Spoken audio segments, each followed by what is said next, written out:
qu'est-ce qu'on en met dans un camion. Bonjour à toutes et à tous, j'espère que vous allez bien.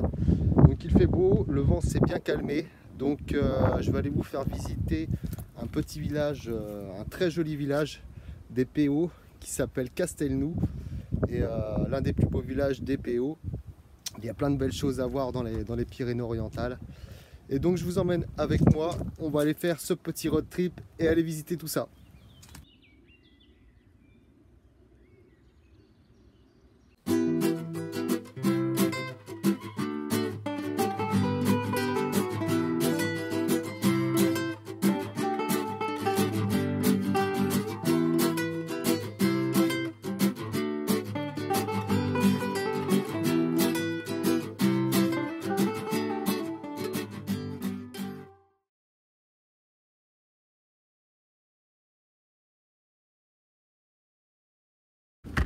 Ça, c'est ma cuve d'eau, pour ceux qui vont demander.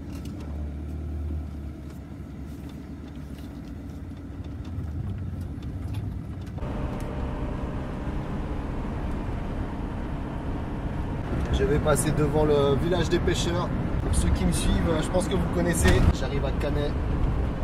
Il n'y a pas beaucoup de monde en ce moment, c'est vraiment agréable. En van, c'est vraiment l'avant et l'arrière saison qui sont les plus appréciables, car en pleine période d'été, c'est juste la cohue, c'est plus possible, tous les accès sont barrés. Tout est libéré l'hiver.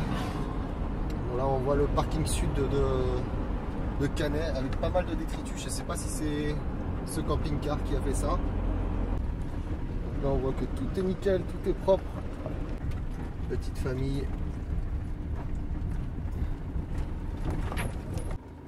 Oh le bazar, regardez-moi ça. C'est à cause de gens comme eux, c'est triste à dire. Bon, ils sont en famille nombreuse, ils ont des enfants, mais voilà, les parents ne sont pas responsables. La plage est pleine de déchets. Et voilà, c'est à cause de gens comme ça qu'on prend malheureusement. Regardez-moi ça, c'est un truc de fou. Voilà, je sais pas. Voilà, une plaque avec un D. Voilà. Super. C'est triste. Regardez-moi ça.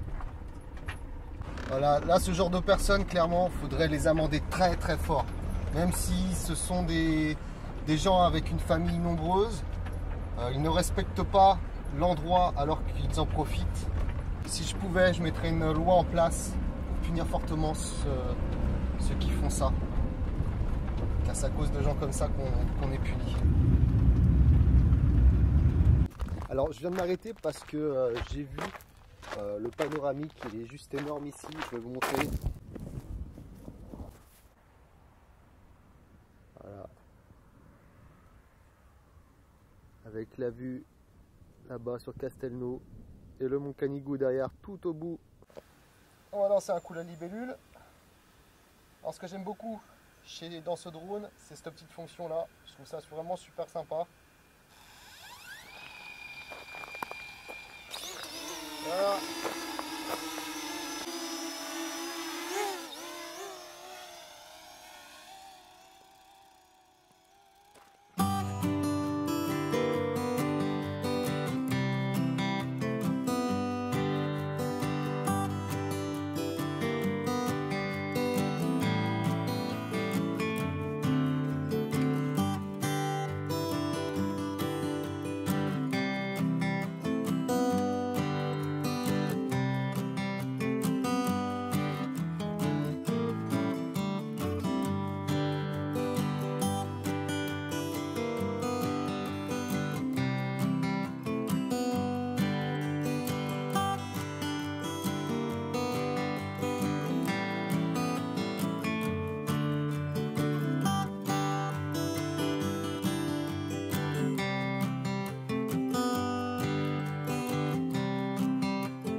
C'est reparti. Il va falloir que je pense à nettoyer mon pare-brise un de ces jours.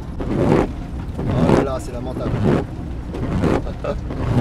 c'est pas grave. Castelnou, enfin de ce qu'on peut en voir avec le château.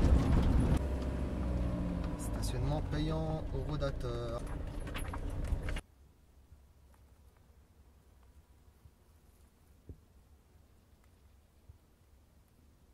Donc là-bas on voit la tour de... je ne sais pas. Un beau panoramique aussi ici.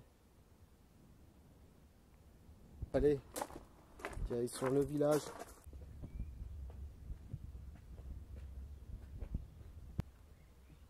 Ça gâche le paysage ces trucs là. Il y a un petit sculpteur aussi pour ceux qui veulent. Moi je suis déjà allé voir. Il y a de belles choses à voir. Voilà, petit aperçu.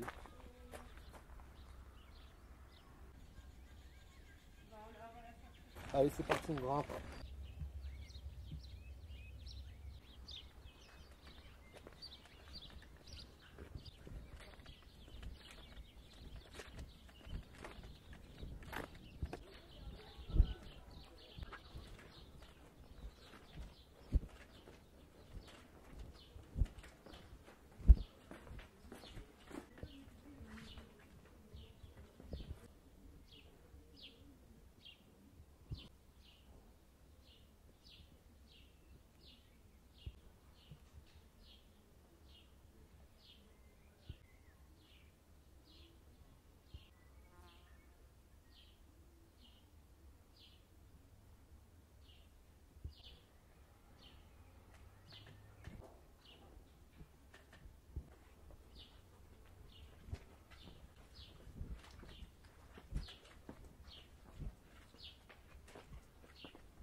C'est vraiment joli cette petite ruelle là, qui monte assez fort d'ailleurs.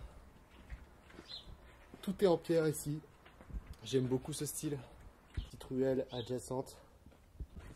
Voilà, c'est une belle petite balade qui est vraiment sympathique à faire. Vraiment un petit village très atypique. Très sympa à visiter. Alors par contre, je le conseille hors période estivale. Car j'ai eu l'occasion de le faire et c'était vraiment blindé de monde.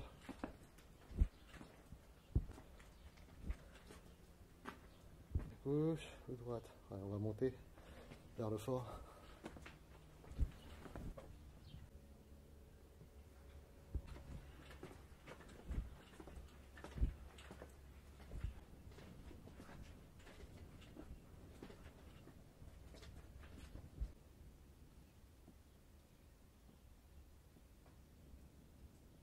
Voir celle-là.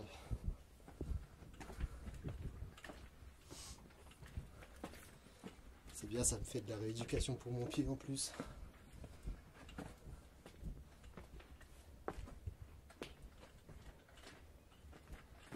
Voilà, hormis le parking qui est payant, la visite est gratuite pour l'instant.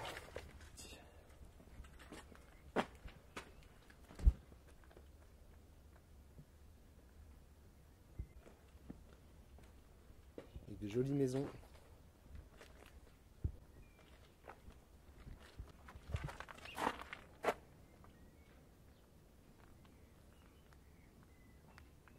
J'ai regardé sur la carte de Géoportail pour la no-fly zone pour les drones de loisirs et ça va. Il y a juste un tout petit point rouge à côté mais je suis pas dedans donc je vais m'écarter un peu du village et je vais pouvoir faire décoller le drone.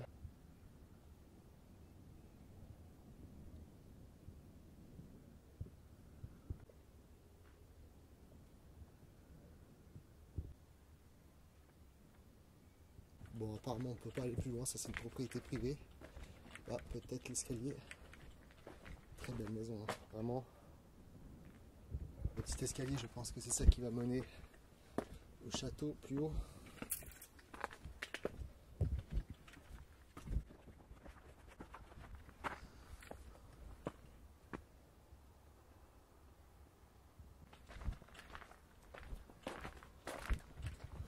Bon, vraiment sympa cette petite balade. C'était bien cool.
Bon, je dois avouer que j'ai eu ma première petite frayeur quand même. Une petite déconnexion qui s'est faite là-haut vers la montagne. Il est revenu et il s'est reconnecté, donc j'ai repris le contrôle, mais j'étais pas serein quand même. J'avais déjà enlevé ma veste pour pouvoir, s'il devait mal atterrir, pouvoir mettre ma veste en dessous pour pas qu'il se casse, parce qu'il allait revenir à ma position. Et je me déconnectais plus souvent avec le DJI, le Spark, que celui-là. Bon, ça va, il est sain et sauf, c'est l'essentiel. Et ce qui est bien avec la Nafi, c'est que voilà, j'ai une petite power bank, comme ça, c'est une batterie externe. Et je peux brancher, vous voyez, j'ai remis déjà en charge l'autre batterie. Hop, voyez, on voit qu'elle se recharge. Et ça, c'est quand même très pratique de pouvoir recharger mes batteries. Ailleurs, sachant qu'une batterie secondaire comme celle-là, je peux faire 2 recharges de batterie, des petites batteries de la Nafi. Donc c'est quand même pratique, même si ça met beaucoup de temps à recharger.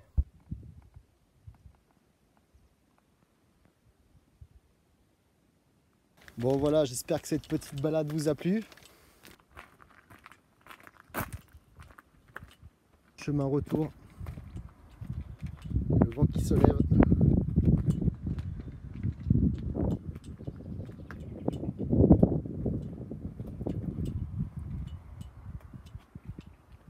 Je vais voir si je peux essayer de refaire décoller le drone un peu plus loin là-bas.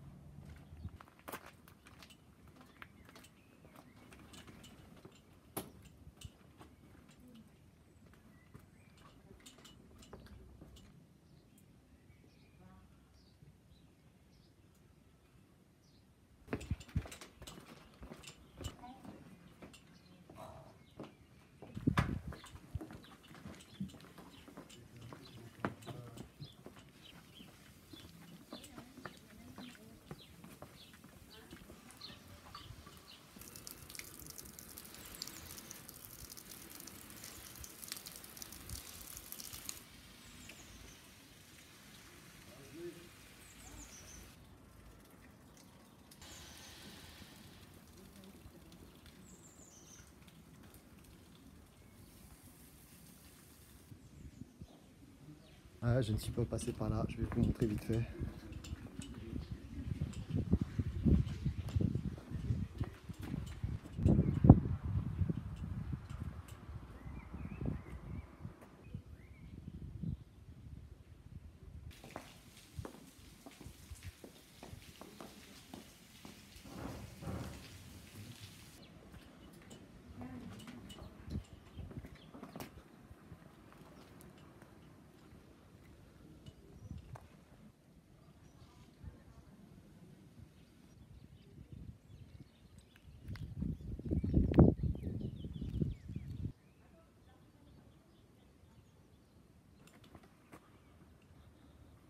Ah, ça me fait penser que j'ai complètement oublié de payer le parc-mètre.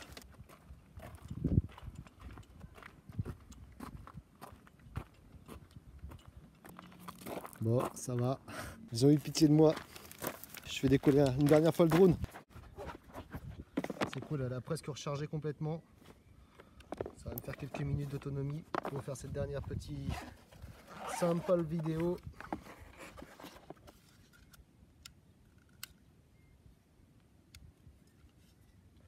Je vais doucement avec les bras, tout ce qui est articulé.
Alors une autre chose que j'aime beaucoup aussi avec la Nafi, c'est que quand on lui fait un return to home, donc retour à la maison, il n'y a pas ce bip, bip, bip qui revient, qui est redondant chez DJI.